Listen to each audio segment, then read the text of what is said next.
Toujours est-il qu'effectivement, Trump ne croisera pas Joe Biden et même pas Melania Gill. Ouais. Ça, c'est triste. Moi, je trouve qu'elle a réussi son départ, Mélania, avec cette vidéo. Quand même, elle aurait dû accepter de faire visiter. Mais elle peut pas. Si Trump n'est pas là, elle peut pas le faire toute seule. Vous, je suis sûr. Moi, j'avais fait un thé très agréable avec Carla et on s'était très bien entendu. Sauf que vous n'avez pas dit à François, raccompagne Nicolas jusqu'à la voiture. Mais voyez bien qu'il fait ce qu'il veut, ce garçon.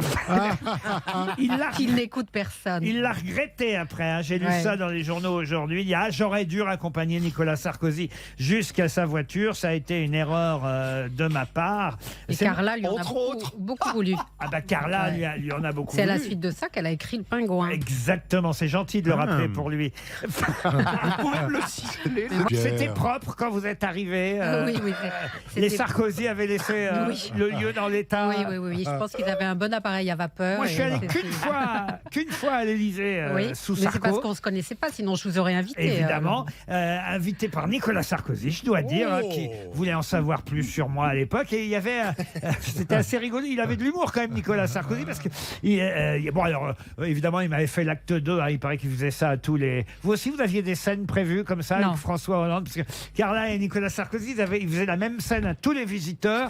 C'est que vous êtes face à face avec Nicolas Sarkozy dans un petit salon. J'étais en tête à tête avec lui. Ça a duré une demi-heure. C'était très sympathique. Hein, d'ailleurs, il a été très gentil avec moi, je dois dire. Mais à un moment donné, la porte s'ouvre et là, Carla fait son apparition. Il paraît que c'était systématique. Et là, je faisais chérie, quel DVD regarderons-nous ce soir? Oh non. C'est du bol qu'elle chante pas. C'est là la trouille quand tu le vois arriver. Il paraît qu'il faisait ça à tous les visiteurs, ce coup-là. Alors, après un moment de me raccompagner, Nicolas Sarkozy me raccompagne et je vois par la fenêtre, il voit que ça me surprend, comme un énorme château gonflable, genre Disney, dans le parc. Et là, il me dit, très drôlement, il me dit, ça n'est pas pour moi, c'est pour les enfants. C'est très drôle. Il a bien fait de préciser. Je l'ai encore jamais raconté, ça. C'est drôle. Je vous jure que c'est vrai. Et ça, il l'avait dégonflé alors quand vous êtes arrivé. Oui, mais c'était pas pour le Noël de l'Élysée, ça, pour le goûter. Non, ça devait être de façon peut-être provisoire, mais il faisait beau temps. Non, c'était pas l'hiver quand j'y suis allé en tout cas. Il y a une autre histoire qu'on raconte sur les passations de pouvoir, c'est l'histoire des 3 enveloppes. Vous la connaissez, celle-là? C'est Patrice Duhamel qui a raconté ça dans un livre. Elle est géniale, cette histoire. Il paraît que chaque président laisse 3 enveloppes à son successeur. Et il lui dit, au bout de quelques mois, quand vous allez commencer à devenir impopulaire, vous ouvrez la première enveloppe. Alors, il paraît que c'est ce que Macron a fait. Il a ouvert la première enveloppe que lui avait laissée François Hollande. Et dans la première enveloppe, c'est écrit « Mettez tout sur le dos de votre prédécesseur ». Après, le conseil, c'est d'ouvrir la deuxième enveloppe 1 an plus tard. C'est ce qu'a fait Emmanuel Macron. Il a ouvert la deuxième enveloppe et là, il a découvert ces mots. Blâmez la conjecture. Dites que vous avez pris la mesure de la situation et annoncez un remaniement ministériel. C'est ce qu'il a fait, évidemment, quand il a changé Douste Blazy en Castex. Puis arrive la 3e enveloppe que Macron vient d'ouvrir, paraît-il. Et qu'est-ce qui est écrit dans la 3e enveloppe? Cassez-vous. Non. Préparez vos 3 enveloppes.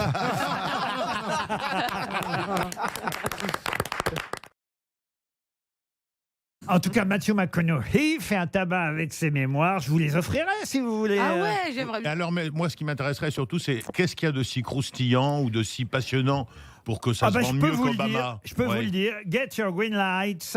I've been in this life for 50 years. Il commence comme ça. Il dit, je suis dans cette vie depuis 50 ans. Vous aviez compris c'est mon anglais. J'ai peur toujours que vous ne compreniez pas.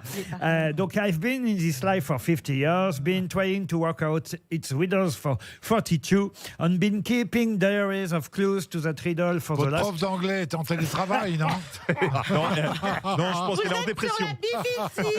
C'est pour ça que ça se vend bien, parce que... Mais peut-être que c'est bien écrit, peut-être que c'est un beau livre. Mais sûrement, mais c'est un carton, Matthew McConaughey. Alors, quand même, on peut l'acheter en France. J'ai failli le confondre, d'ailleurs, pour tout vous dire, avec l'autre, le garçon qui jouait dans... Comment il s'appelle, celui qui jouait dans Papa, Maman, j'ai pas vu sortir l'avion, je sais pas quoi, là. De mes fesses. C'est quoi, j'ai pas vu? Ah non, Macaulay Culkin. Comment? Macaulay Culkin. Ah ben voilà, je le confonds avec Macaulay Culkin. Ça n'a rien à voir. Comment ça n'a rien à voir? C'est notre Jordi, lui. Oui, c'est ça. Enfin, aujourd'hui, il a 30 ans aujourd'hui. Il doit avoir 37 ans, Macaulay Culkin. Mais il n'est pas dans un état génial. Hein. Non, je crois pas, non. Alors bon, moi, ça me dit toujours pas qu'est-ce que je vais trouver de si je poursuis. excitant dans ce bouquin. Oui, alors allez-y. André, on doit pas se moquer des accents. Attention, à la page 32, il écrit ceci. Recently, vous comprenez, recently. Oui, recently. Recently, I worked up the courage to sit down with those diaries. I found stories I experienced, lessons I learned and I forgot. Je vais l'acheter. Hein. Ah ouais. En livre audio, moi je vais l'acheter en livre audio. Poems, prayers, prescriptions. So I took a one-way ticket to the desert and I wrote this book. Il est allé écrire son livre dans le désert. C'est pas le premier, hein. Moi, ce que je dis, c'est qu'il faut profiter de Laurent parce que bientôt les Américains vont nous le prendre. Non, mais écoutez, n'empêche que grâce à moi, vous apprenez quelque chose. Mais on le trouve en version française. Mais non. Mais pour l'instant, c'est qu'on parle que du livre d'Obama, et c'est quand même bien de rappeler que celui qui bat des records de vente aux États-Unis, c'est pas Obama, c'est Matthew McConaughey. Même si vous savez pas qui c'est, Matthew McConaughey. Comme quoi, c'est mieux d'être acteur que d'être président. Ah ben voilà, et Reagan, lui, a fait les deux. En tout cas, Matthew McConaughey est en tête des ventes avec Green Lights, un livre que je vous conseille, même si évidemment on a eu pour l'instant un peu de mal à comprendre ce qu'il y a dedans, mais il paraît que c'est quand même très. C'est des mémoires riches en succès. En vitamine B.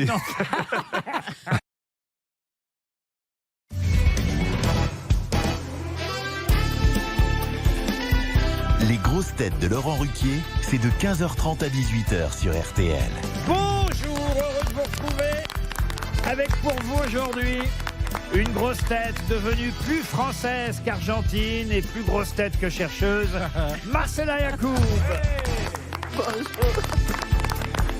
Une grosse tête qu'on surnomme désormais la mytho du matelot, Christine Bravo.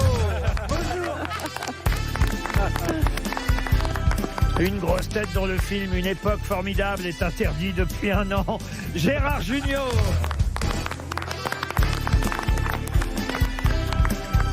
Une grosse tête Ibis pour son premier roman, mais Formule 1 sur les questions, Florian Gazan.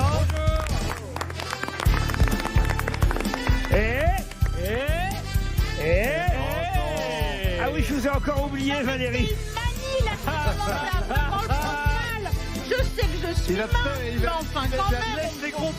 Depuis que vous avez maigri, je ne vous vois plus, Valérie. Une grosse tête dont les cheveux frisés en font une permanente de l'émission, Valérie Mérès.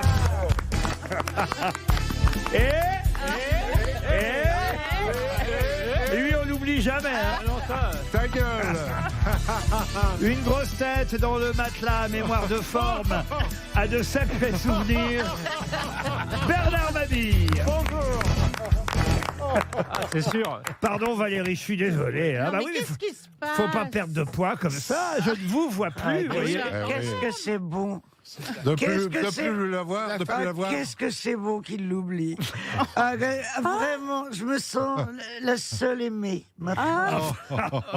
Tu sais, c'est pas parce qu'il m'oublie à l'antenne qu'il m'oublie à l'extérieur. Hein. À l'extérieur. Les petits messages. Est-ce qu'il t'oublie à l'intérieur? C'est pas. Mais à l'extérieur, on s'en fout. Mais oui, on s'en fout. Tout ce qui compte, c'est ce qui se voit. Après l'amour véritable, tout ça, on s'en fout. Mais bien Ce qui compte, c'est ce que les gens croient. Eh ben non, moi c'est le contraire. Eh ben tu ouais, vois, mais on n'est ouais, pas ouais. pareil. Ben, c'est pour ça que t'as raté ta vie. J'ai pas raté ma vie. Je crois qu'on a réuni deux pestes là-bas. Yacoub Bravo. Oh là là, heureusement que Non, mais là, c'est deux vipères. J'ai l'impression d'être à la poissonnerie, moi. Un duel de boudin. Non mais. Mais ce qui est marrant. Mais regarde ce qu'il nous dit. Un duel des boudins, regarde. Mais qu'est-ce qu'il a, Bernard Blier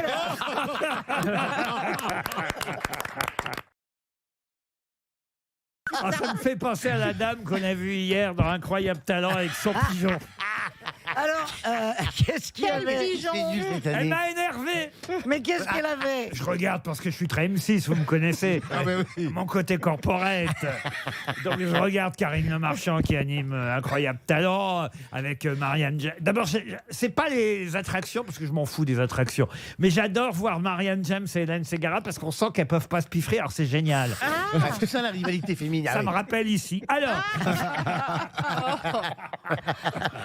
Mais alors, à un moment donné, arrive une gentille dame. Hein, j'ai rien contre elle, cette dame. Plus ou moins acrobate sur un tabouret, je sais pas quoi. Enfin, elle faisait des culbutes de l'acrobatie. Mais elle arrive en pleurs avant même que le truc, la prestation commence. Et là, et là, elle dit d'habitude, je fais mon numéro avec un pigeon. Mais mon pigeon est mort la semaine dernière. Alors tout le monde est en larmes. Non. Ah, Mais bon, non. moi j'aime bien les animaux, vous me connaissez. Ouais. Avec les petits pois surtout. Mais alors, elle l'a je me fait. suis énervé devant mon téléviseur. Si vous m'aviez vu hier soir. C'est vraiment Bah oui, je me suis énervé pour deux choses l'une. Soit son pigeon est mort et c'est très triste à cette dame. J'ai un chien, j'adore mon chien, je serais en larmes s'il mourait. Et je peux comprendre, mais même un pigeon, je peux comprendre Il vole pas. qu'on soit amoureux d'un pigeon, de n'importe quel animal, une huître si vous voulez, m'en fous. Tout ça, je peux comprendre. Ça, il n'y a pas de problème. Mais qu'elle vienne avant son numéro. Faire chialer. Faire chialer les gens. Soit il y a mais moi, je pensais que c'était un mec, un pigeon. Non. De deux choses l'une. Je me suis énervé devant le téléviseur. De deux choses l'une. Soit, bon, bah, son pigeon est mort, alors elle renonce à venir faire son numéro parce qu'il n'y a plus de pigeon. Soit elle vient faire son numéro, mais elle ferme sa gueule, elle dit pas que son pigeon est mort. Oui, exactement. Mais pourquoi Et puis elle aurait pu prévoir un deuxième pigeon. Oui, c'est vrai. Si c'est son numéro. L'idée de faire chialer les gens pour pouvoir aller en finale parce qu'elle a son pigeon qui est mort, je trouve ça mais d'une impudeur. Je trouve ça d'un racolage. Mais moi, je me souviens quand j'avais des perroquets à une époque. Ah bon? Et quand il est mort. Ah bon? Et même coup, je devais donner un article pour Libération. J'ai dit, je ne vais pas le faire parce que mon perroquet est mort. Et elle a pensé, mon père est mort, parce qu'elle ne comprenait même pas qu'on puisse pleurer pour un perroquet, en fait. Mon père est mort. Elle a dit son père. Et alors, ils ont mis les condoléances dans le journal. Mais moi, les pigeons parisiens, je les déteste. Hein. Ils sont sales. Je les déteste. Ça me fait pas pleurer qu'ils meurent. Est-ce que vous comprenez ce que je veux dire? Mais tout à fait. Non, mais si elle avait de l'émotion, si elle avait. Ah, non, mais Elle a le droit de laisser parler les émotions. peut-être qu'elle pleurait parce qu'elle n'allait pas pouvoir faire son tour. Se serait répandu comme une grosse vache aussi avant d'y aller. Oh, et puis. Mais qui a remplacé le pigeon alors? Je déteste quand on joue avec les sentiments. Quand on tire sur la corde avant d'avoir fait la prestation. Non, mais en même temps, de l'acrobatie, le pigeon, il servait à rien. De temps en temps, il se mettait sur sa tête. Mais c'est Oui, ah oui. Voilà. Oui, mais puis- personne ne peut se sentir identifié avec un pigeon. Ça veut dire avec le fait d'avoir un pigeon parce qu'ils sont publics, Ah, les non, pigeons. non. Non, je vous jure, ça a enlevé beaucoup au numéro parce qu'à la fin du numéro, il lui chiait dessus. Ah, voilà. Et elle a gagné d'ailleurs ou pas? Elle a gagné ou pas? Elle a gagné ou pas? Elle est en finale, Mais en non. tout cas.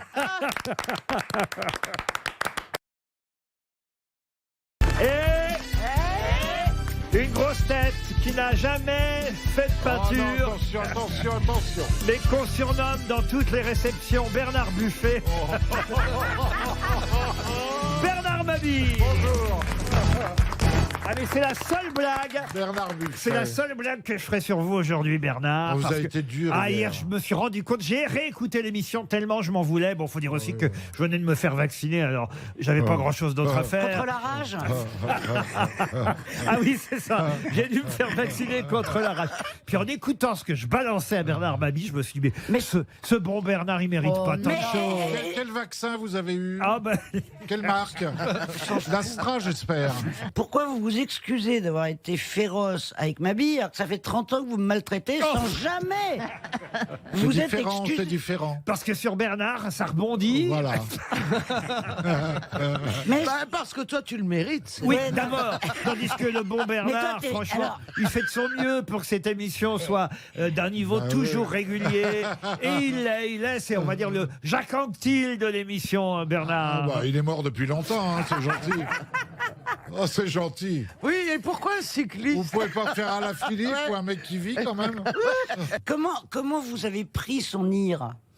Son quoi? Son nir. Ah oui, non, elle Son fait des mots nir, croisés. sa en 3 lettres. colère. Elle fait des Ah, mots sa croisés. colère. Colère en 3 lettres. Et dis donc, tu m'avais dit qu'on allait être solidaire Oui, contre mais la enfin, vieille. à un là. moment donné, stop. Excuse-moi, mais la vieille, elle est plus jeune que vous deux. Hein. Ça se voit pas. Hein. Pas que nous deux réunis. Vous aviez déjà des dents et des poils au cul quand je suis né. Hein.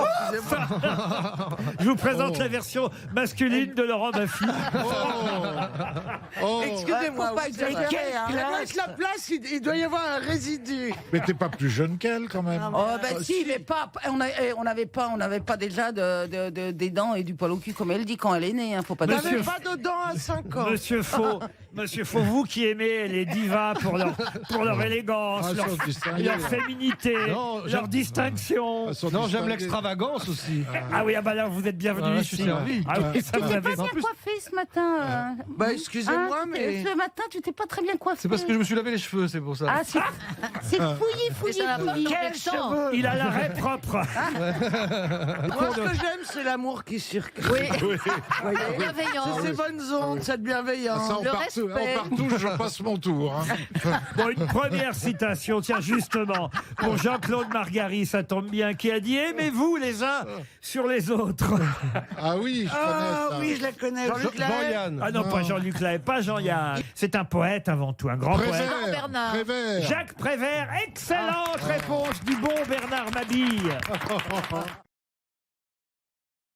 Je voudrais terminer par cette jolie histoire de fou. Ça a été pendant des années et des années une mode, hein, les histoires de fous. Et moi, je trouve que c'est les plus jolies parce que c'est souvent des histoires très surréalistes et très poétiques à la fois. Vous êtes d'accord, Jean-Pierre Martin? Oui. Il y a un fou qui joue avec une boîte d'allumettes, par exemple. Il essaie d'allumer une allumette, puis elle ne marche pas. Alors il essaye avec une autre allumette qui prend toujours dans sa petite boîte. Elle marche toujours pas. Il n'y arrive pas. Il prend une troisième allumette. Elle craque. Elle marche toujours pas bonne. Enfin, il tombe sur une allumette, paf, qui s'allume. Et là, il souffle tout de suite sur l'allumette. Il fait je suis pas fou. Celle-là, elle marche. Je la garde. Voilà une belle histoire de fou.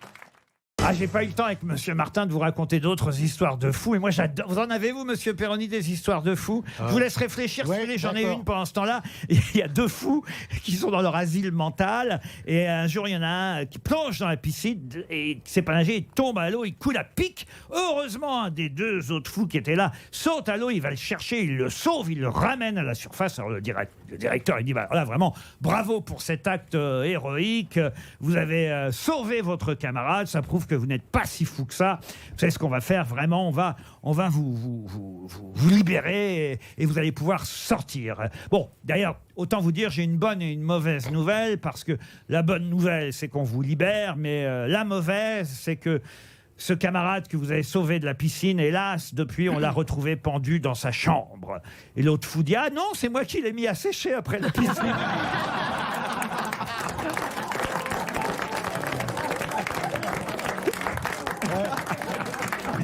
J'en ai retrouvé une.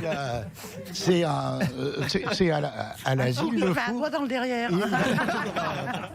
Il a toujours en laisse avec lui une brosse à dents. Et le directeur le convoque et dit alors, ça va pas mieux? Il fait comment ça va pas mieux? Mais avec votre brosse à dents en laisse. Ben oui, je sais bien, c'est une brosse à dents. Elle est en. Je lui ai mis une laisse, mais. Ah, vous vous rendez compte enfin que c'est une brosse à dents? Mais bien sûr. Bon, on va vous libérer dès demain. Le gars sort et puis il regarde la brosse à dents. Il fait, on l'a bien eu, hein, Milou? Ah, il y a deux fous qui marchent comme ça aussi. Puis il y en a un qui... Il y a un des deux fous, il ramasse une crotte, une merde qui est sur le trottoir. Il montre la merde à l'autre, il dit « Regarde dans quoi j'allais marcher. » Ouais. Ah, vous n'aimez pas, je sens, les histoires de fous, Ariel? Non, cette dernière, non, les autres, beaucoup. Ah, bon, vous Elle n'aime pas la merde, Ariel. Voilà. Il y a deux fous qui sont là, qui dialoguent. Qu'est-ce que tu es en train de faire? J'écris une lettre, mais à qui? À moi? Alors, qu'est-ce que tu racontes? Je sais pas, je l'ai pas reçu encore. Non, mais c'est ça qui est génial. Oui. Elles sont surréalistes, les histoires de fous. Il y a un fou qui rigole. il est mort de rire. bien, hein. Il rigole tout seul. Alors, il y a un autre fou qui vient le voir. Qui fait, mais pourquoi tu ris comme ça? Eh bien, je me suis raconté une blague que je connaissais pas. Il y en avait une que racontait Gottlieb dans ses bandes dessinées régulièrement. C'est le fou qui repeint son plafond et l'autre il passe, il fait tiens, toi au pinceau, je retire l'échelle.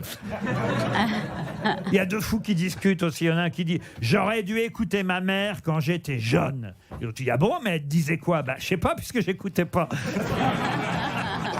Il y a un chien qui court après un fou autour d'un arbre. Vous la connaissez celle-là? Mais j'aime bien les débuts comme ça. Ouais. C'est un chien qui court après un fou autour d'un arbre.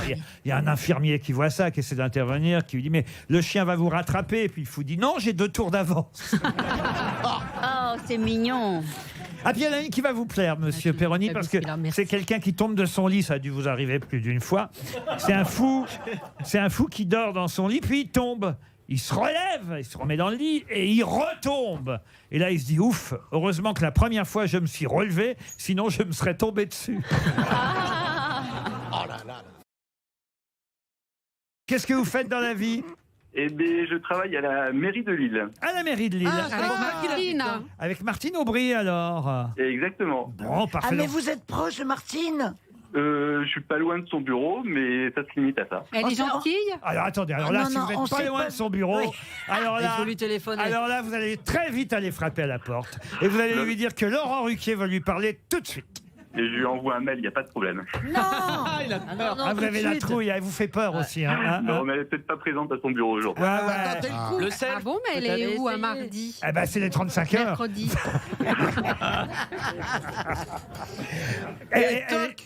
Vous voulez pas aller lui parler pour nous? Et ben, là, elle est quelques étages au-dessus, donc là, je préfère pas m'y aventurer. Eh ben, elle n'est pas facile quand même. Hein. Elle n'est pas facile, avouez. J'avoue rien du tout. Elle est très bonne mère. Et alors, Ah non. depuis quand vous avez peur, Fabrice, exactement? Vous vivez dans la terreur depuis combien d'années? Je travaille à la mairie. 10 ans que vous travaillez à la mairie. Et vous lui avez jamais parlé? Si, on la croise de temps en temps dans les couloirs. Alors, juste un petit message. C'est pour ça que vous trouvez du charme à Christine Bravo. Juste un petit message pour Madame la maire de Lille, Martine Aubry. On rigole, on charrie là, mais il y a quand même un truc. Si elle pouvait changer ça, ce serait formidable parce que je le sais, moi, c'est fini, je fais plus de spectacles, mais j'en ai fait pendant des années. Puis parfois, j'accompagne mes artistes aussi quand ils viennent jouer au Sébastopol, je pense à Grégorio, Gaspard Proust ou Vincent de Dienne. Et à chaque fois dans les loges, elle n'a pas changé depuis 25 ans. Elle nous offre sa gaufre. On n'en peut plus de sa gaufre. Ah oui, moi aussi, j'ai eu gaufres sa gaufre. Ah, vous l'avez eu aussi? Ouais, quand je l'avais suivi en campagne, j'avais eu les gaufres. Oh, on n'en peut plus de sa gaufre. À Madame Aubry, j'en peux plus de votre gaufre. Elles sont vachement bonnes, ces gaufres. Faut faire une pétition. Non, mais il faut ça fait expliquer des aux années. Non, mais il faut expliquer aux gens parce que je vous promets, moi j'ai eu sa gaufre aussi. Eh bien, je n'avais Pour quel jamais. spectacle, Christine? Mais c'était pas un spectacle, c'était l'événement, la grande exposition sur le Mexique que j'ai commenté en direct sur France 3 à l'ouverture. Ah oui, de c'est cette là où tu t'es exposition. gonfré. Non, mais ça sent le mytho à plein nez. Attendez, la conférence sur le Mexique. La grande conférence sur le Mexique. Je pense qu'elle n'était pas grande et que c'était pas une conférence. Ouais, et puis il n'y avait pas de conférence surtout. C'est C'est là où on voit. Non, mais laissez-les s'enliser. C'est là où on voit la nullité culturelle de ces gens. Ah ouais. C'est-à-dire qu'à Lille, il y a eu donc la plus grande exposition Au siècle dernier. sur le Mexique. Et c'est toi qu'ils ont appelé. C'est vrai, Fabrice, ça ou pas? Et donc, c'est la plus grande exposition sur le Mexique avec des Mexicains, ouais. Des sombreros énormes. Est-ce que c'est vrai, Fabrice? Oui, c'est un événement qu'on fait tous les 4-5 ans à Lille, et là, le thème, ça devait être sur le Mexique, effectivement. Comment ça devait être? Vous êtes là depuis 10 ans. Mais vous êtes dingue. J'ai même interviewé Martine Aubry. Et elle a eu une gaufre, elle aussi. Et vous avez la valise. En tout cas, bravo, Fabrice.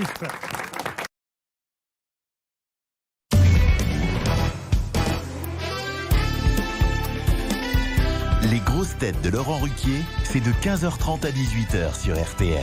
Bonjour, heureux de vous retrouver avec pour vous aujourd'hui une grosse tête qui, comme Juliette Gréco, sera toujours une jolie môme, Valérie Mérès. Ton poule, qu'elle a, qui est ma jolie môme. à ton cœur, à ton cou, et le bonheur par en dessous, joli môme. Et aussi une grosse tête pour qui il n'y a plus d'après, mais il y a encore BHL à Saint-Germain-des-Prés, Ariel Dombal. Il n'y a plus d'après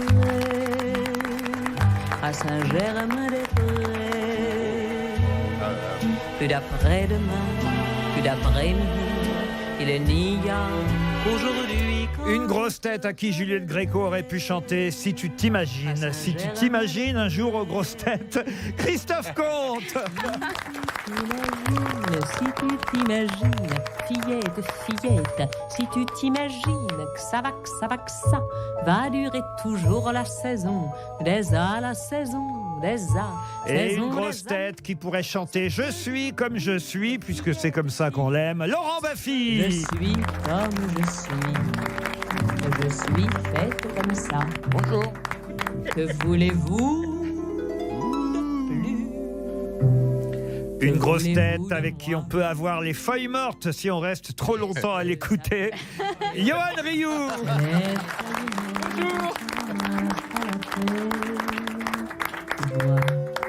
Je n'ai pas oublié que les feuilles mortes se ramassent à la pelle, les souvenirs et les regrets aussi. Et aussi une grosse tête marseillaise, obligée de monter à Paris pour boire un coup à la mémoire de Juliette Gréco, Titoff. Le ciel de Paris s'envole une chanson. Elle est née d'aujourd'hui dans le cœur d'un garçon. Hommage à Juliette Gréco pour démarrer ses grosses têtes, c'était bien normal. J'imagine Christophe Comte que vous l'avez croisé à plusieurs reprises. Je l'ai croisée plusieurs fois, oui. Elle était sympathique et drôle. Elle était extrêmement sympathique et j'ai fait une demi-gaffe à un moment parce que je suis arrivé dans la chambre d'hôtel du Lutetia où elle donnait ses rendez-vous, parce que c'est un hôtel qui avait une grande histoire avec elle. Et je suis arrivé dans une chambre totalement obscure avec juste des petites lumières. Et quand je l'ai vue, elle avait ce visage très blanc. Et la première chose qui m'est sortie, alors j'étais vraiment très impressionné, plus qu'avec Isabelle Mergo hier, vous voyez. Et je suis arrivé, je lui ai dit, vous tournez la suite de Belphégor. Ah oui. Et elle m'a regardé, et en fait, elle a rigolé, et elle était extrêmement sympathique. Elle disait des choses, mais parfois beaucoup plus transgressives qu'ici. Elle ne vous a pas dit déshabillez-moi. Non. Ah non. Je ne connais pas ce monsieur, mais il sait parler aux femmes. C'est vrai qu'elle a fait peur à toute une génération. Alors là, les plus jeunes ne peuvent pas connaître Belphégor, hein, si. mais quand même, c'est vrai ça a terrorisé toute nos enfances. Oui, mais quand je disais les plus jeunes, je parlais pas de vous. Et vous, Ariel, dans mais oui, elle Ariel. était masquée, non, dans Belphégor? Oui, bien sûr. Ah oui, elle était masquée. Non, mais moi, je l'ai entendu. Parce que Sappho n'était pas libre.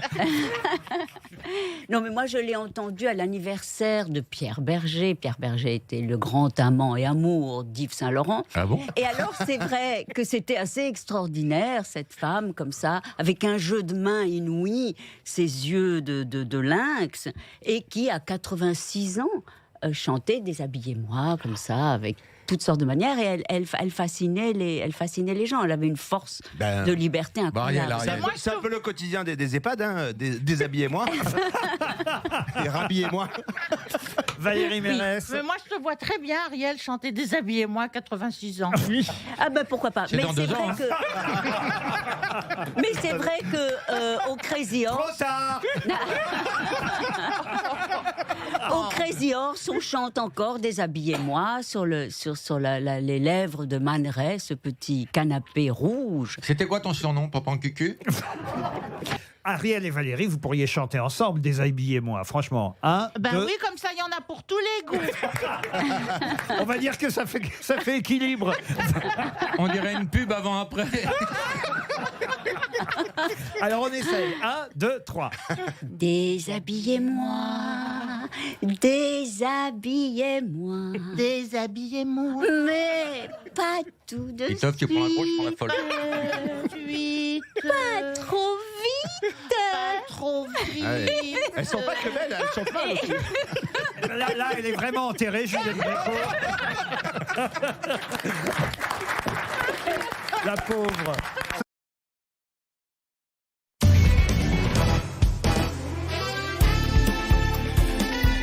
Les grosses têtes de Laurent Ruquier, c'est de 15h30 à 18h sur RTL. Bonjour bonjour, heureux de vous retrouver. Avec pour vous aujourd'hui une grosse tête classée au patrimoine des monuments hystériques, Christine Bravo.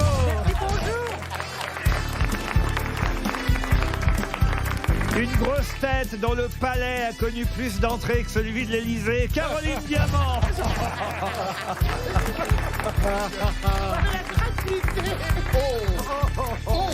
Une grosse tête qui a porté plus de plateaux que Raoni lui-même, Jean-Philippe Janssen. Bonjour. Une grosse tête contre qui aucune mesure ne pourra empêcher la propagation du rire, Jérémy Ferrari. Bonjour. Une grosse tête qui connaît une carrière internationale dans le grand studio RTL, Éric Logérias. Enfin, bonjour.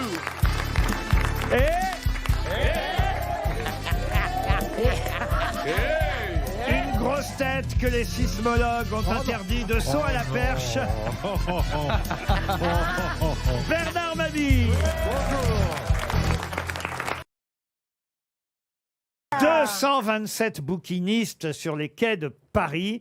Et c'est vrai que cette dame, Monique Pruvot, aimerait qu'on considère que leur métier est un métier de tourisme. Lui dit non, nous sommes des libraires avant tout. Il a son honneur, ce monsieur. Ils peuvent être les deux, c'est qu'un plus. Vous faites les balades le long des quais? Oui, j'achète des vieux Paris Match. Ah oui? Avec des couvertures de Jean que j'aime. Ah oui. Voilà. Ah, bah, tiens, alors, vous avez peut-être la collection Valérie Trierweiler, alors. Non mais si, c'est vrai, ça fait 30 ans qu'elle travaillait à Paris Match, Valérie. Là, je pensais que vous parliez des couvertures, toutes les couvertures de Valérie. Elle a fait 30 couvertures.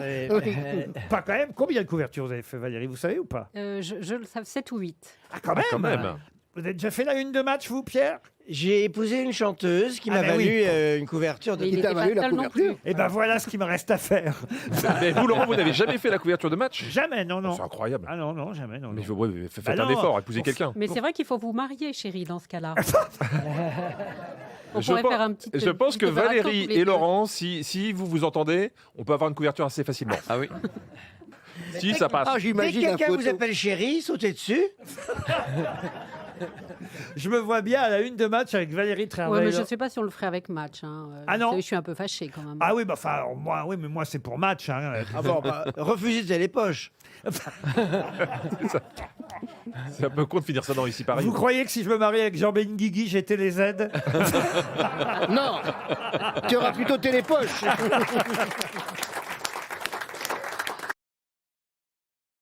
Benoît, êtes-vous prêt? Oui, je suis prêt, oui, Laurent. Alors on commence par Bernard Mabille. Alors Benoît, c'est moi qui ai la réponse, juste. D'accord. Match du Paris Saint-Germain ce soir en Turquie. Emmanuel Macron a décidé d'envoyer Roselyne Bachelot à Istanbul pour assister au match afin de prouver qu'on n'a pas peur pour notre vache qui rit. Valérie Mérès. Vache. C'est ce soir, entre 19h et 20h, que Patrick Cohen, porte-parole du gouvernement, annoncera dans l'émission C'est à vous les horaires du nouveau confinement pour tous les salopards qui ont commis l'imprudence d'esquisser un sourire pendant l'été. Jean-Jacques Perroni. À force de nous demander de rentrer, puis de sortir, puis de re-rentrer, puis de ressortir, le président de la République a prévu de conclure son intervention de ce soir par « Et merci qui ? Merci Jackie et Michel !» Gérard Jugnot. Le vaccin contre le Covid est au point. Non, ça, c'est pas vrai.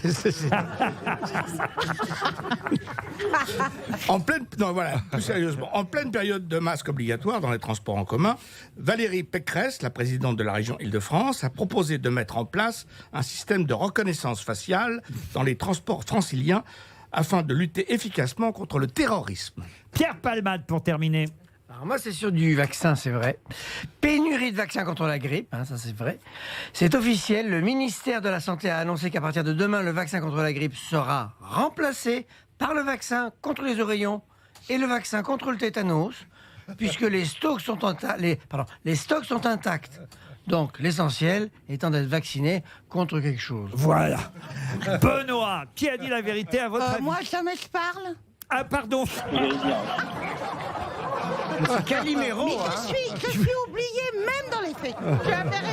Tu avais raison, tu deviens un peu transparent aussi, mais alors... Tu es une sorte de fake news. Je vous avais oublié, Isabelle. Isabelle Mergo.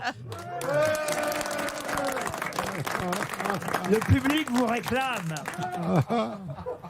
Les gens ne t'ont pas oublié. Ça se trouve, c'est elle qui a la faible. hein. Ce serait drôle qu'à la fin de son truc, les gens crient « Remboursé !»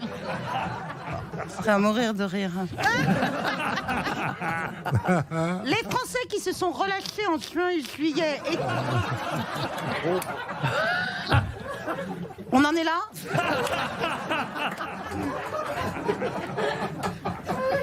En plus, les gens le savent. Les Français qui se sont relâchés pendant les vacances, étant montrés du doigt par les pères la morale qui les accusent d'être responsables du boom de l'épidémie en octobre, ont décidé de se regrouper dans une association intitulée « Si, quand on a le Covid, on est contagieux pendant plus... » Ah, mais vous avez eu raison de l'oublier.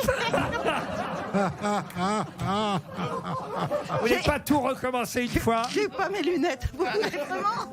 Ah, faut tout recommencer, Isabelle. D'abord, on dit plus le Covid, mais la Covid. On a du mal à vous suivre. Oui, bah dites les choses bien, puis après vous corrigerez. Non, mais on est vieux si on dit la Covid. Hein. Le Covid. Bon alors, les Français qui se sont relâchés en vacances étant montrés du doigt par les Ah non, pères... c'est important de dire juin et juillet. Ah ben si, pour la compréhension de... Oui, et puis on est dans une émission comique. Hein. Tu veux que je te dise juin-juillet? Comme ça, on fait un duo. Tu me dis relâché et juin-juillet. Les Français qui se sont relâchés en juin et juillet, étant montrés du doigt par les pères la morale qui les accusent d'être responsables du boom de l'épidémie en octobre, ont décidé de se regrouper dans une association intitulée « Si quand on a le Covid, on est contagieux pendant plus d'un mois, il est temps de nous le dire ». Alors, qui a dit la vérité, Benoît? Alors, je pense que c'est Gérard Jugnot. Je dirais Gérard Jugnot. Gérard Jugnot, eh oui, c'est vrai que la reconnaissance faciale dans les transports en commun avec le masque, c'est une super idée de Valérie Pécresse, mais c'est pourtant la vérité. Bravo Gérard.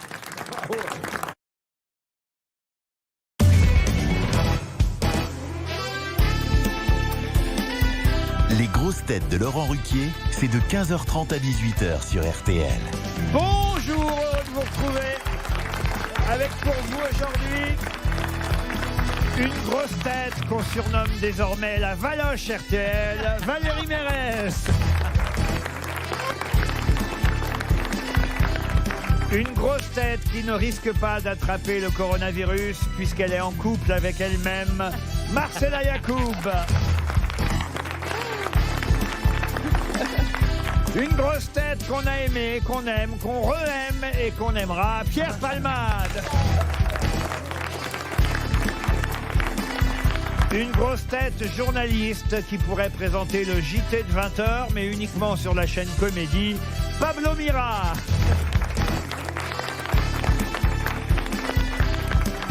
Une grosse tête qui porte parfois certains t-shirts, ah bah oui, aujourd'hui encore, qui nous font dire qu'il n'a sûrement pas perdu l'odorat, mais le goût. Oui, Florian Gazan.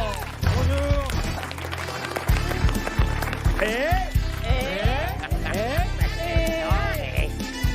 Une grosse tête qui, quand il était steward, passait régulièrement le mur du fion. Oh là là, non. Mais non, mais pas en intro. Jean-Philippe Janssen.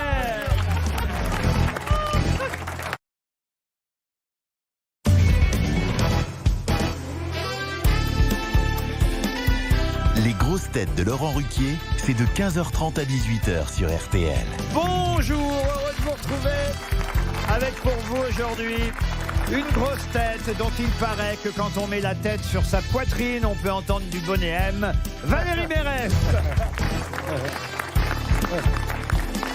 Une grosse tête qui, quand elle crie « Je sais », indique à un auditeur qu'il va gagner 300 €. Caroline Diamant. Bonjour. Une grosse tête qui dédicacera son dernier livre, L'année de Jeanne, sur un bûcher à la sortie de RTL. Franck Ferrand. Ça se pourrait. Une grosse tête qui creuse son sillon dans le cinéma et dans son jardin, Elie Semoun. Une grosse tête qui a du mal à tousser dans son coude, vu qu'il est souvent levé, Jean-Jacques Perroni. Bonjour.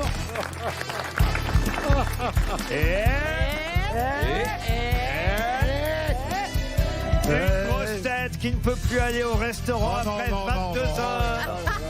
Mais qui est capable de passer 22 heures dans un restaurant. Bernard Mabille. Bonjour.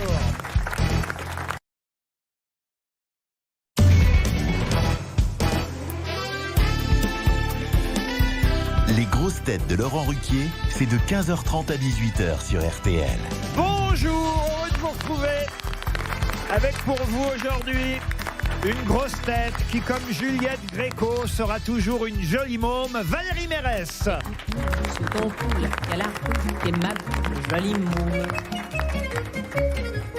T'as ton cœur à ton cou et le bonheur par en dessous, jolie môme. Et aussi une grosse tête pour qui il n'y a plus d'après, mais il y a encore BHL à Saint-Germain-des-Prés, Ariel Dombal. Il n'y a plus d'après à Saint-Germain-des-Prés. Plus d'après-demain, plus d'après-midi, il n'y a aujourd'hui qu'un... Une grosse tête à qui Juliette Gréco aurait pu chanter Si tu t'imagines. Si tu t'imagines un jour aux grosses têtes, Christophe Comte.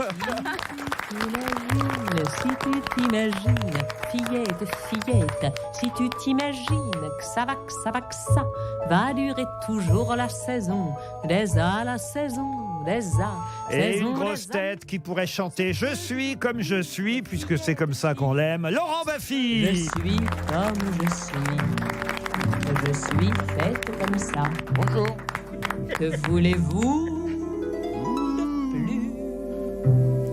Une grosse tête avec qui on peut avoir les feuilles mortes si on reste trop longtemps à l'écouter. Johan Rioux.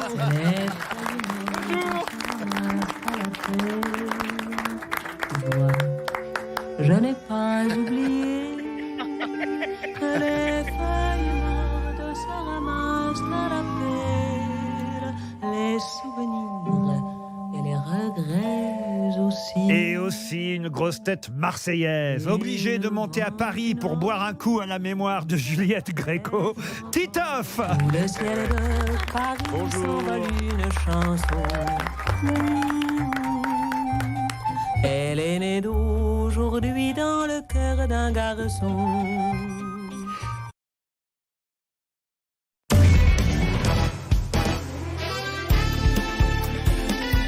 Les grosses têtes de Laurent Ruquier, c'est de 15h30 à 18h sur RTL. Bonjour, heureux de vous retrouver. Avec pour vous aujourd'hui une grosse tête qui s'est bien intégrée à l'émission, vu qu'elle a longtemps été habituée aux petites blagues à l'Élysée. Valérie Trierweiler. Bonjour. Une grosse tête qui vient désormais en scooter à RTL, rien que pour emmerder Valérie Trierweiler, Christine Bravo. Je ne sais pas pourquoi, elle ne m'apporte pas de croissants.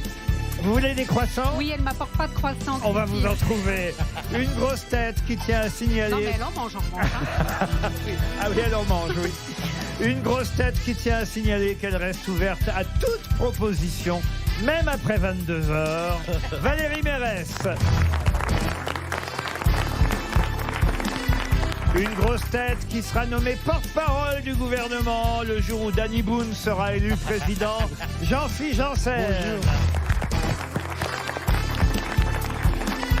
Une grosse tête dont les agences viennent d'être élues agence immobilière de l'année.